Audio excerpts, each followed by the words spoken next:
बिहार में इस बार चुनावी माहौल कुछ अलग है।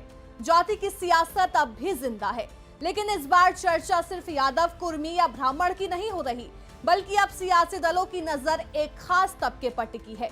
वो है मुस्लिम वोट बैंक, और उसमें भी पसमानदा मुसलमानों पर। जी हाँ, वो तबका जो बिहार की कुल मुस्लिम आबादी का लगभग 72% है। अब सवाल ये उठता है कि क्या एनडीए वाकई इस बार पसमानदा मुस्लिम वोट बैंक से सेंध लगाने में कामयाब होगी, या फिर इंडिया गठबंधन खासकर आरजेडी और कांग्रेस एक बार फिर इस वोट बैंक को अपने खेमे में बनाए रखने में सफल रहेंगे। आज जानेंगे बिहार में मुस्लिम वोटों की बदलते रुझान, सियासी पार्टियों की चालें, बदलती हवा या वही पुराना पैटर्न। बिहार में लंबे वक्त से एक फॉर्मूला चलता आया है, MY यानी मुस्लिम प्लस यादव।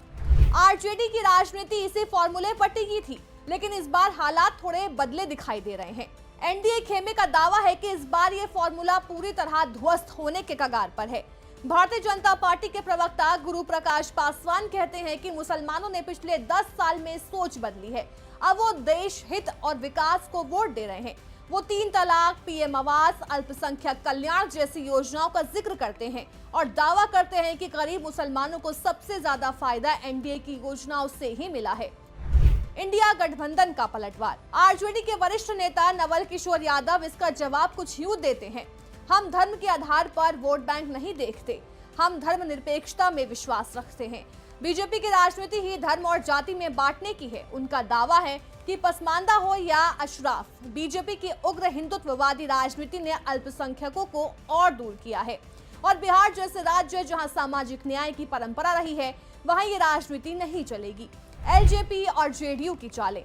अब आते हैं तीसरे मोर्चे की तरफ, लोक जनशक्ति पार्टी और जेडीयू। एलजेपी के प्रवक्ता रंजन सिंह कहते हैं, सबसे बड़ा त्याग मुसलमानों के लिए रामविलास पासवान ने किया था। 2005 में 29 सीटें जीतने के बावजूद उन्होंने कहा था कि एक मुसलमान को सीएम बना दीजिए, हम समर्थन देंगे। वो दावा करते हैं कि इस बार का मुस्लिम वोट पूरी तरह साइलेंट है, लेकिन ये साइलेंट वोट एनडीए के पक्ष में जाएगा। वो कहते हैं, हमारे साथ जमीनी स्तर पर पसमानदा मुसलमान खड़े हैं जो आरजेडी वालों के मुगालतों को तोड़ेंगे। जेडीयू की स्थिति थोड़ी अलग है।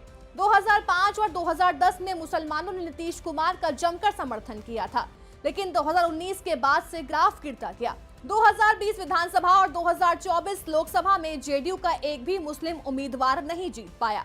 कौन है पसमानदा मुसलमान? अब बात करते हैं असल मुद्दे की, यानी पसमानदा मुसलमान कौन है। बिहार की कुल आबादी है करीब 13 करोड़, जिसमें 17.7% मुस्लिम है। इनमें से 72% पसमानदा है, यानी आर्थिक और सामाजिक रूप से पिछड़े मुसलमान। ये लोग ओबीसी और ईबीसी कैटेगरी में आते हैं। दूसरी तरफ है अशराफ, यानी समाज की ऊंची जाति वाले मुसलमान, जैसे सैयद, शेख, पठान वगैरह।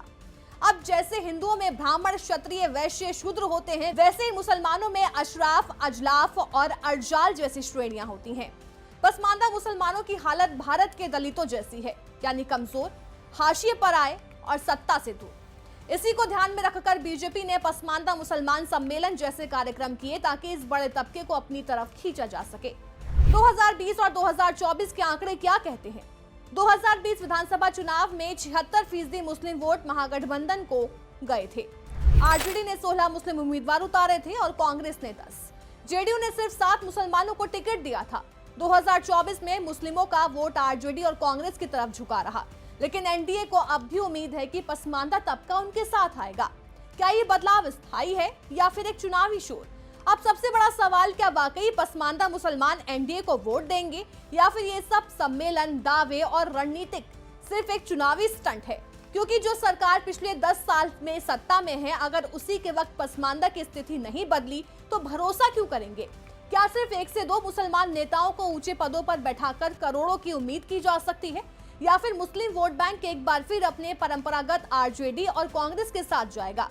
बिहार की राजनीति में इस बार जाति के साथ साथ वर्ग, उपवर्ग और धार्मिक पहचान की एक नई लड़ाई सामने है। मुसलमान वोटर सिर्फ संख्या नहीं बल्कि रणनीति भी बन चुके हैं।